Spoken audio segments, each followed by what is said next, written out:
Hey all, it's Britta here with Elected Undefined, and I'm here to channel the weekly collective energies from the Akashic Records for March 23rd to March 29th, 2026. Now, if you're new here, my name is Britta. I channel the Akashic Records, the energetic library of all our thoughts, feelings, and experiences in this lifetime, past lifetimes, as well as future opportunities on offer. I do read for individuals. However, these readings are collective. So I'm tuning into the collective consciousness for this coming week so that we can get an idea of what the energy is going to be like this week and how we can best work with it as individuals and as a collective. As always, take what resonates and leave the rest. This is collective energy. So if you are not specifically feeling this energy, I invite you to look around and see what's happening in your immediate environment with the people around you, as well as what's happening on the news. Because if you're not feeling it, I bet someone else around you is, or you might be seeing it externally of you. So I channel with my eyes closed. Let's go.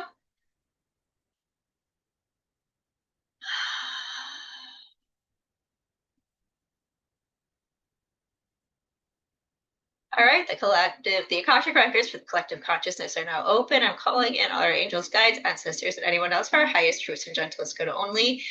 Akashic Records, what energy is on offer for us as a collective for this coming week of March 23rd to March 29th, 2029, 2026? Oh my gosh, let's say 2029. March 23rd to March 29th, 2026. And how can we use this energy to the best of our ability to move forward in it, to move in it in a way that will serve us?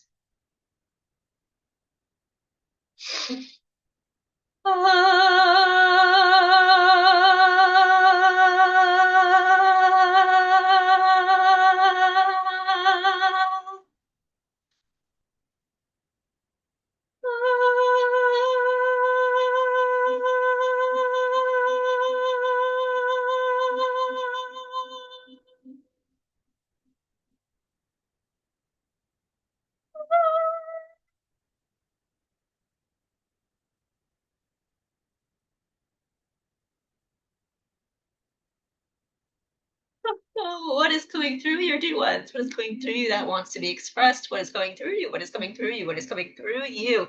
The last couple of weeks have been tense. There has been a lot of shedding on offer. There has been a lot of feeling. The last 2 weeks specifically, we have brought forth this energy of a feeling the feelings, feeling the collective grief, feeling individual grief, feeling ancestral grief that is coming up to be released, because you must release before you can create. And this is going to be a cycle. This is a cycle. This is cyclical.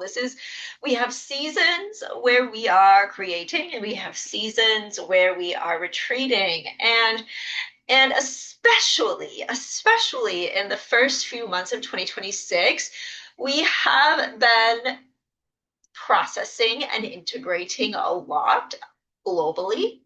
But the global events that have been happening, that have making us feel and think and reconsider what we really are looking for in our lives and what we are looking for in our world, they have been catalyzing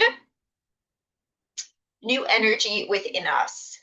This global catastrophes, turn on the news and it seems like there's always something going on that's wrong. And yes, these global catastrophes are happening and they're distressing, but they are happening to prompt change. Change doesn't happen when things are hunky-dory and things are going well.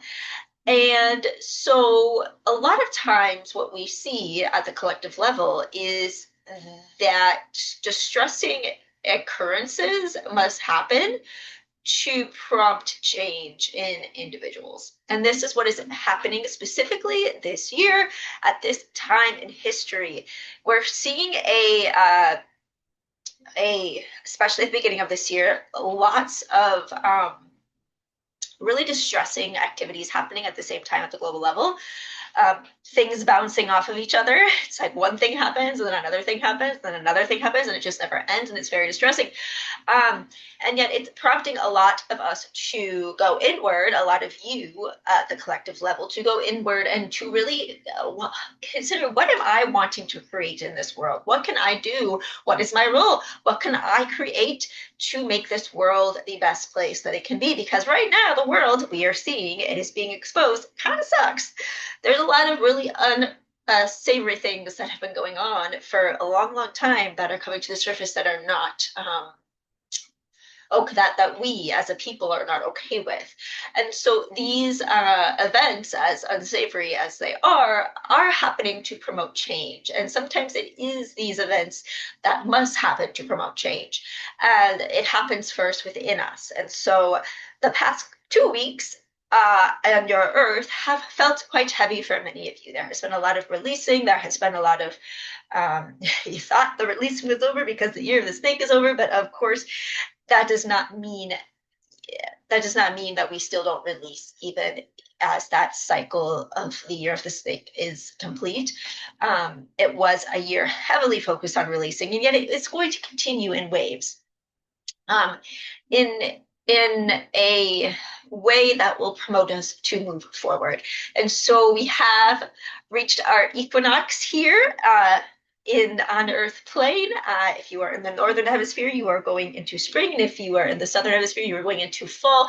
And yet we have spoken about how this equinox, even though not everybody is going into spring in the world, how there is very much an energy of forward movement with it, because that is kind of the collective energy behind this equinox, even though not everybody is experiencing the spring physically on the Earth. We have reached our equinox. It is past. You are now in spring or fall. You are in a new season, and there is an energy that is speeding up with this new season of moving forward. You have been through a lot as a collective in these first few months of the year, and it is promoting you to move forward. The last 2 weeks have really pushed many of you to feel really heavily global collective grief, individual grief, as well as ancestral grief. And now it is time to really think about how you can create.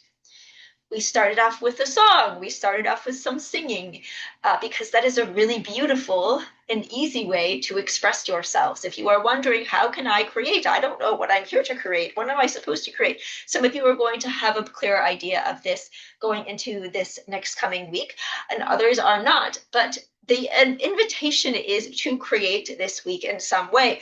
That might be to create for your business or for your life's work.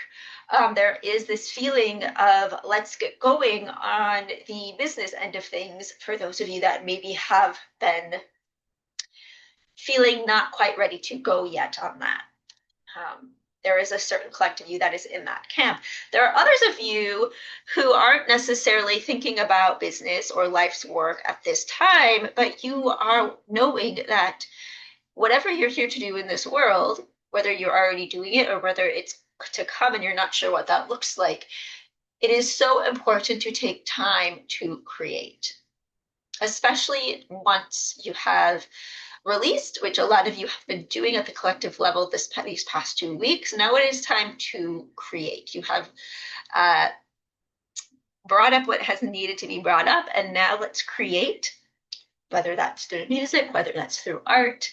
That could be creating community. Maybe you decide this week to get a group of people together and have a really great evening of collaborative experiences. So that is a version of creation too. A lot of times when you think of creation as a people, you think of art, making art.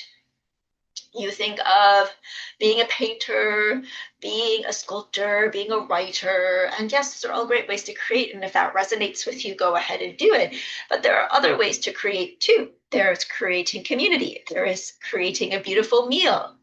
There is creating a space in your home that feels really nourishing. Maybe creation energy for you is spring cleaning, is going into your a room in your house or multiple rooms in your house and getting rid of what you don't want in there anymore, getting rid of the dust, the uh, metaphorical and actual physical dust in that room, and creating space for your body to breathe a little bit more, because where we live and the places we spend the most time in impact us. And so we want to create space in those places. And that is why people like to do spring cleaning, um, to let out the air and put the windows open after a long, stuffy winter, to create more of a sense of a sanctuary and cleanliness and groundedness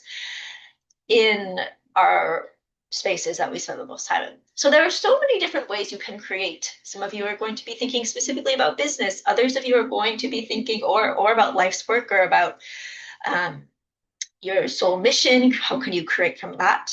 Other people are going to be creating uh, at a smaller scale, uh, creating music, creating art, creating community, creating space.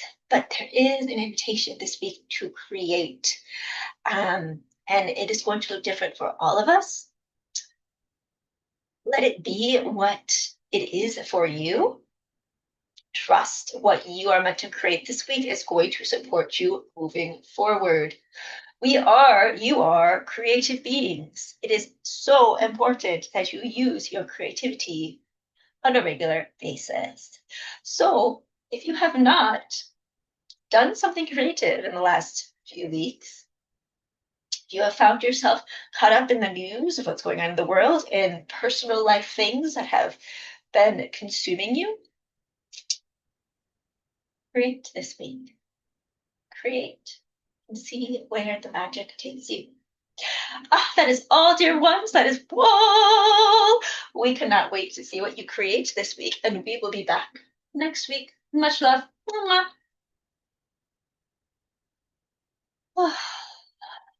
The Akashic Records are now closed. Ah, went a little sideways there.